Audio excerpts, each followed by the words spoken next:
এই ডক্টর মোহাম্মদ ইউনূস অবৈধভাবে অসাংবিধানিকভাবে ক্ষমতা দখল করার পর থেকে মানুষের উপর অত্যাচার নির্যাতন শুরু করেছে। তার ক্ষমতা আসাটাই হচ্ছে একটা চক্রান্ত। এটা সে অবশ্য নিজেই স্বীকার করেছে। আপনাদের মনে আছে গত বছর সেপ্টেম্বর মাসে যখন সে গেল আমেরিকায়, বিল ক্লিন্টন ফাউন্ডেশনে দাঁড়িয়ে খুব খুশি মনে বলল যে এবারের যে ছাত্র আন্দোলন, এই আন্দোলন কোনো ছাত্র জনতা নাকি কিছু জানতো না, এটা সবই ইউনূসের মেটিকুলাস ডিজাইনে মাস্টার মাইন্ড দ্বারা সংগঠিত। এবং সেই মাস্টার মাইন্ডকে আবার মঞ্চে ডেকে নিয়ে তাকে পরিচয় করিয়ে দিয়ে সে বলল যে সে এই চক্রান্ত করেই শেখ হাসিনাকে ক্ষমতার থেকে হটিয়ে সে ক্ষমতা দখল করেছে, এ বলে আবার নিজে আবার হাততালি দেয়।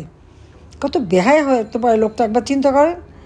এবং তার এই মেটিকুলাস ডিজাইনের অংশ হিসেবে 15 জুলাই থেকে পুলিশ, আওয়ামী লীগের নেতাকর্মী, সাংবাদিক, সাংস্কৃতিক কর্মী, ডাক্তার, ইঞ্জিনিয়ার, আইনজীবী কেউ রেহাই পায়নি।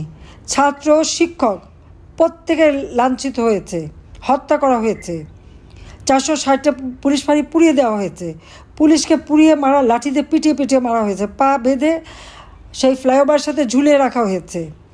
আওয়ামী লীগের নেতা সেই জুয়েলকে পা বেঁধে ঝুলিয়েছে। ঝিনাইদহ আমার পার্টি সেক্রেটারি কিরণ, তাকে মেরে পা বেঁধে ঝুলিয়ে রেখেছে। এরকম অগণিত আওয়ামী লীগের নেতাকর্মীকে হত্যা করেছে। অন্তঃসত্ত্বা একটা সেপাই পুলিশ, তাকে পর্যন্ত পিটিয়ে হত্যা করেছে।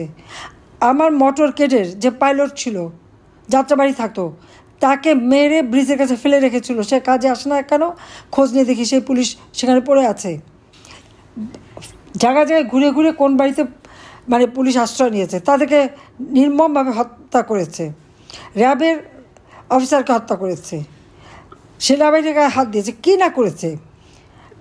বাংলাদেশ বেতার, বাংলাদেশ টেলিভিশন থেকে শুরু করে সড়ক ভবন, সেতু ভবন, দুর্যোগ মন্ত্রণালয় ভবন থেকে শুরু করে সব জায়গায় আগুন দিয়েছে। মানুষ ছাদে যে আশ্রয় নিয়েছে, হেলিকপ্টারে করে করে তাদেরকে আমরা উদ্ধার করেছি।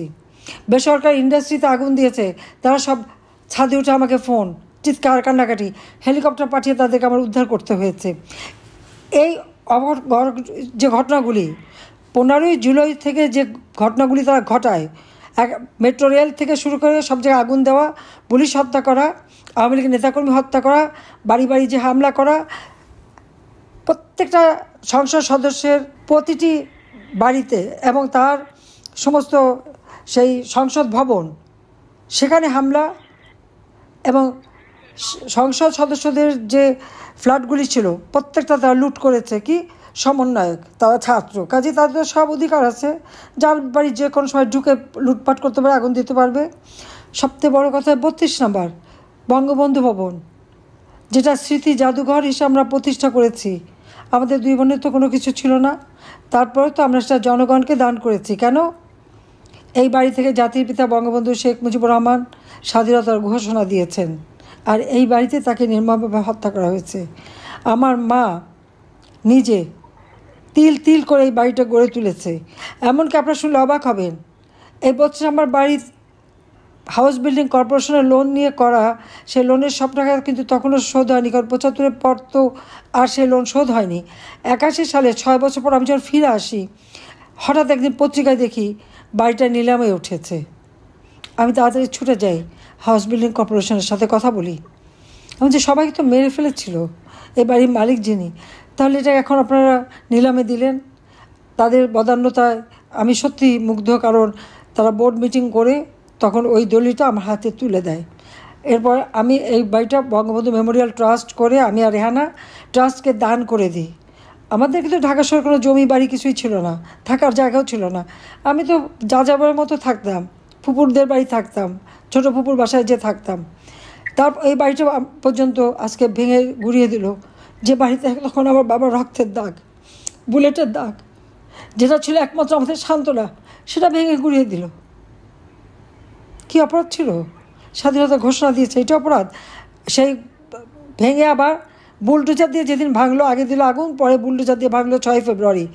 আপনারা দেখেছেন সেখানে সেই এক পতাকা বোধহয় হিজবুত তাহরির পতাকা উড়িয়েছিল ওই বাড়িতে, ওই বাড়ি ভেঙে দিয়ে। এদেরকে কে নিয়ে এসেছে? ডক্টর ইউনূস। সে তো জঙ্গিদের সমস্ত মুক্ত করে দিয়ে তাদের সহায়তা ক্ষমতা দখল করেছে। জনগণের ম্যান্ডেট নিয়ে তো আসেনি। নির্বাচনে দাঁড়ালে সে কি জিততে পারবে? জীবনেও পারবে না। সে সংবিধান মানে না, আইন মানে না। গ্রামীণ ব্যাংকের আইনে ছিল 60 বছর বয়স পর্যন্ত কেউ এমডি থাকতে পারবে। সে কোনো আইন মানে নাই। তার যখন 70 বছর বয়স হয়ে গেছে তখনও তিনি এমডি পদ ছাড়বে না। কেন ছাড়বে না? টাকা, এমডি থাকলে সব টাকা নয় ছয় করতে পারে, সেই কারণে। এবং আপনারা দেখেছেন গোপালগঞ্জের যে ঘটনা ঘটালো 16 তারিখে, আপনারা একবার চিন্তা করতে পারেন। সে গোপালগঞ্জে যে জাতির পিতা বঙ্গবন্ধু সম্পর্কে এই 2 দিনের ছোকরারা, ওরা যখন গ্রাম থেকে আসে ছাত্রলীগে স্থান করে নিয়েছিল, তখন তো বঙ্গবন্ধু শেখ মুজিবের নামে কত মিষ্টি কথা। অনেকে তো আমার গণভবনে যাওয়ার সাথে ছবিও তুলেছে, তাও আছে। এখন তারা ওখানে যে বঙ্গবন্ধু সম্পর্কে আজে বাজে নোংরা কথা বললে কোন মানুষটা সহ্য করবে? তখন যারা হামলা দিয়েছে তার সাথে ডক্টর ইউনূস, সে সেনাপ্রধানকে ফোন করে এবং জিওসি 55 ডিভিশনে ফোন করে এদেরকে পাঠিয়েছে তাকে উদ্ধার করতে। আর এই উদ্ধার করতে যে ওই সেনাবাহিনী কি নির্মমভাবে গুলি করে সেখানে আমাদের কত নেতাদের হত্যা করেছে। এই ইমন, দীপ্ত শাহ, রমজান, সোহেল এবং আরেক রমজান সহ এদের সবাইকে নির্মমভাবে হত্যা করলো। এবং একটা ছেলে, দীপ্ত তো একটা দোকানে কাজ করতে বেরিয়ে এসেছে, তাকে গুলি করে মাটিতে ফেললো। শেষে বুট দিয়ে তার গলায় আপনারা দেখেছেন কীভাবে গলায় চাপা দিয়ে তাকে টেনে হিসে কয়েকজন মিলে, ওইটুকু একটা শুকনা ছোট বাচ্চা ছেলে, তাকে কয়েকজন মিলে কীভাবে তার উপর নির্যাতনটা করেছে। তার উপরে গলায় পা দিয়ে ওই বুট দিয়ে তার গলা পাড়িয়ে মেরে তাকে হত্যা করা। আমার প্রশ্ন, সেনাবাহিনী তো জাতির পিতা বঙ্গবন্ধু শেখ মুজিব গড়ে তুলেছিলেন, আর আমি এসে তো তাদের উন্নতি করেছিলাম। এই সিপাহীদের থাকার ব্যবস্থা, তাদের টিফিনের ব্যবস্থা, তাদের ডরমিটরি করে দেওয়া, তরুণ অফিসার যারা তাদের জন্য ফ্ল্যাট বাড়ি নির্মাণ করে উন্নতভাবে থাকতে পারে সেই ব্যবস্থা, তাদের গাড়ি কেনা, তাদের জমি কেনা, বাড়ি কেনা, সব ব্যবস্থাই তো করে দিয়েছিলাম। বেতন, কত বেতন আমি বাড়িয়েছিলাম।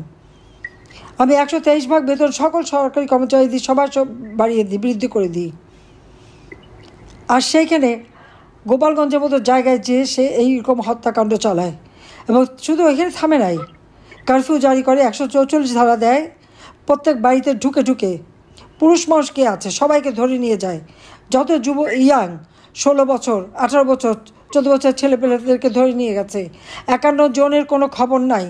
আমার সন্দেহ যে ইউনূস তাদেরকে মেরে গুম করে দিয়েছে। নারীদের উপরে অত্যাচার, ছোট শিশুদের গায়ে তাদের মায়ের দাগ। আর সারা বাংলাদেশ এই জঙ্গিরা শিশু ধর্ষণ, নারী ধর্ষণ, খুন খারাপি, কুপিয়ে মারা, যে কোনো মানুষকে লাঠি দিতে পিটিয়ে মারা, সুপ্রিম কোর্টে প্রধান বিচারপতি সহ বিচারপতিদের অপমান করা, তাদের বাড়িতে যে হামলা করা, শিক্ষকদের অপমান করা, স্কুলের শিক্ষক হোক, ইউনিভার্সিটির শিক্ষক, তাদের উপরে হামলা, তাদেরকে জোরকে পদত্যাগ করানো। সবচেয়ে বড় কথা, খায়রুল হক সাহেব সাবেক প্রধান বিচারপতির কী অপরাধ ছিল?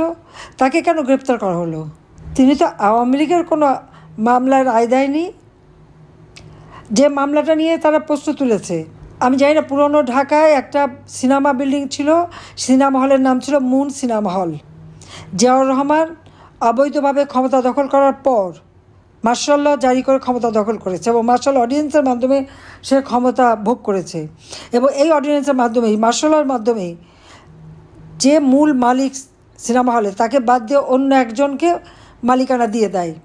তখন যে মূল মালিক সে মামলা করে, ওই মামলা দীর্ঘদিন চলতে থাকে। চলতে যখন রায়টা আসে, এখন যিনি প্রকৃত মালিক, যার হাতে সমস্ত দলিলপত্র, তাকে ন্যায় বিচার দেওয়ার জন্য, মামলা রায় দেওয়ার জন্য, তখন খায়রুল হক সাহেবের যে জাজমেন্ট বলেছেন মার্শাল ল এটা কোনো গণতান্ত্রিক ধারা না, এই মার্শাল ল দিয়ে ক্ষমতা দখল সম্পূর্ণ অবৈধভাবে ক্ষমতা দখল, এটাই নাকি তার অপরাধ। এটা তো বাস্তব। এটা তো বাস্তব। জাতির পিতাকে হত্যা করে তো ক্ষমতা এসেছে মাশাআল্লাহ দিয়ে, আবার এরশাদও সেই একই পদাঙ্ক অনুসরণ করেছে, আইয়ুব খানও তাই করেছিল। আর এখন তো ইউনূস যে ক্ষমতা এসেছে তার তো কোনো জনগণের ম্যান্ডেট নাই, সংবিধানের কোনো ধারাবাহিক ম্যান্ডেট নাই। আজকে তারা সংবিধান নাকি সংস্কার করবে, নতুন সংবিধান লিখবে। যারা বাংলাদেশের নাগরিক না, বাংলাদেশে অপকর্ম করার পরে যেন ভেগে গেছে বিদেশে, তাকে বানিয়েছে সংবিধান সংশোধনের প্রধান হিসেবে। যে বাংলাদেশেরই নাগরিক না, সে বাংলাদেশের লাখো শহীদের রক্ত দিয়ে কেনা সংবিধান কি সংস্কার করবে আমাকে বলেন তো। আর আওয়ামী লীগ, যে আওয়ামী লীগের দেশের স্বাধীনতা এনে দিল, সেই আওয়ামী লীগের নাম কেউ নিতে পারবে না, জয় বাংলা স্লোগান দিতে পারবে না, যে স্লোগান দিয়ে লাখো মানুষ জীবন দিয়েছে। জাতির পিতাকে অপমান করা, এদেশে মুক্তিযোদ্ধাদের অপমান করা। আর যারা রাজাকার বাহিনী ছিল, এমনকি কয়েকদিন আগে দেখেছেন এক রাজাকারের গলায় মালা দিয়ে যে ১,৫০০ মানুষকে হত্যা করিয়েছিল এই সে পাকিস্তানি বাহিনী নিয়ে, যে তার গলায় ফুলের মালা। আর যারা রক্ত দিয়ে দেশ স্বাধীন করেছে, পঙ্গুত্ব বরণ করেছে, তাদের গলায় জুতার মালা। এই হলো বাংলাদেশের অবস্থা ডক্টর মোহাম্মদ ইউনূসের আমলে। জঙ্গি শাসন। এমনকি আপনারা দেখেছেন মাইলস্টোন স্কুলে একটা এয়ারফোর্সের প্লেনের অ্যাক্সিডেন্ট ঘটলো। এই অ্যাক্সিডেন্ট ঘটার সাথে সাথে সেখানে আগুন লেগে পুড়ে গেল। এখানে প্রাইমারি শিক্ষার্থীরা ছিল। আজকে বাবা মা সন্তানের জন্য কান্নাকাটি, ভাই বোনের জন্য কান্নাকাটি। কী অপরাধ করেছিল তারা? লাশের সংখ্যা কমাবে, বেশি লাশ মারা গেলে নাকি এটা ওনার ইজ্জতের প্রশ্ন। ওনার ইজ্জত বাঁচাতে মায়ের বুক খালি করা। আর পোড়া হলেও তো সন্তান, আর এই সন্তান পোড়া শরীর থেকে ডিএনএ টেস্ট করে কে কার সন্তান সেটা কিন্তু আইডেন্টিফাই করা যায়। ডিএনএ ল্যাবরেটরি সব থেকে ভালো আধুনিক ল্যাব আমি বসিয়েছি, আমি করেছি। তানজিন গার্মেন্টস যখন আগুন লেগেছিল সেখানে আমরা তাই করেছিলাম। দাঁত থেকে চুল থেকে সেই স্যাম্পল নিয়ে বাবা মার হাতে তুলে দিয়েছিলাম সেই লাশ। আজকে তারা সন্তানের লাশটাও দেখতে পারল না। ডক্টর মোহাম্মদ ইউনূসের মান সম্মান ইজ্জত বাঁচাতে তাদের বস্তাবন্দি হয়ে হারিয়ে যেতে হলো। ওই ছোট্ট শিশুদের হারিয়ে গেল, বাবা মা আজকে কেঁদে ফেরে। বাবাকে কীভাবে সান্ত্বনা দেবে? শিক্ষকরা পর্যন্ত মারা গেছে সেখানে, এর জন্য কোনো জবাবদিহি নাই। আর যখন এই আগুনে পড়ে মানুষ মারা যায়, তখন ইউনূস সাহেব সব দল বল নিয়ে জুস খেয়ে তিনি মিটিং করেন। তাকে এরা আশ্বাস দেয় যে তার সাথে তারা আছে। একটি বার এই যে ছোট্ট শিশুরা মারা গেল, তাদের কথা তাদের মনে হলো না, তাদের জন্য কোনো দুঃখ দেখলাম না। হাসি হাসি মুখ নিয়ে আরও বলতে থাকলো সবাই সমর্থন দেবে। কি নিষ্ঠুরতা, কি জঘন্য মানসিকতা একবার ভেবে দেখেন। গোপালগঞ্জে গণহত্যা চালালো, আর মাইলস্টোন স্কুল কলেজে ছোট্ট শিশুরা আগুনে পোড়া, তাদের লাশ চুরি করে, মায়ের বুক খালি করে, মায়ের চোখের কান্না উপেক্ষা করে উনি ওনার ক্ষমতার ভিতটা তৈরি করলেন। এর থেকে লজ্জার ঘৃণার আর কিছু নেই। এর হাতে দেশের স্বাধীনতা, সার্বভৌমত্ব, বাংলাদেশের জনগণ নিরাপদ না। এদের হাত থেকে দেশকে রক্ষা করতে হবে। তাই যে যেখানে আছেন, যে যেভাবে আছেন, আপনাদের সবাইকেই যার যতটুকু শক্তি আছে এটা দিয়ে জনগণের পাশে দাঁড়াতে হবে। আমাদের দেশের মানুষ খুব কষ্টে আছে। দ্রব্যমূল্যের ঊর্ধ্বগতি, মানুষের জীবনে নিরাপত্তা নাই, নিরাপদে চলতে পারে না, মেয়েরা দিনের বেলা ঘর থেকে বেরোতে পারে না। এমনকি যারা আন্দোলন করে আমার পদত্যাগ চেয়েছে, সেই মেয়েদেরকে আমি আন্দোলন চলাকালীন সময় তো আমি তাদের সবসময় আমি সচেষ্ট ছিলাম। আজকে আমার বিরুদ্ধে মিথ্যা মামলা, আমার রেহানা, আমাদের 5টা বাচ্চা প্রত্যেকের বিরুদ্ধে মিথ্যা মামলা দিয়ে আমাদের হয়রানি করে যাচ্ছে। যার যার কর্মস্থানে মিথ্যা অভিযোগ নামা দিচ্ছে। আজকে দুর্নীতি দমন কমিশনের চেয়ারম্যানকে বিমানে চাকরি করত, তার দুর্নীতির কারণে তাই সেখান থেকে সরিয়ে দেওয়া হয়, আর সে হয়ে গেছে এখন চেয়ারম্যান।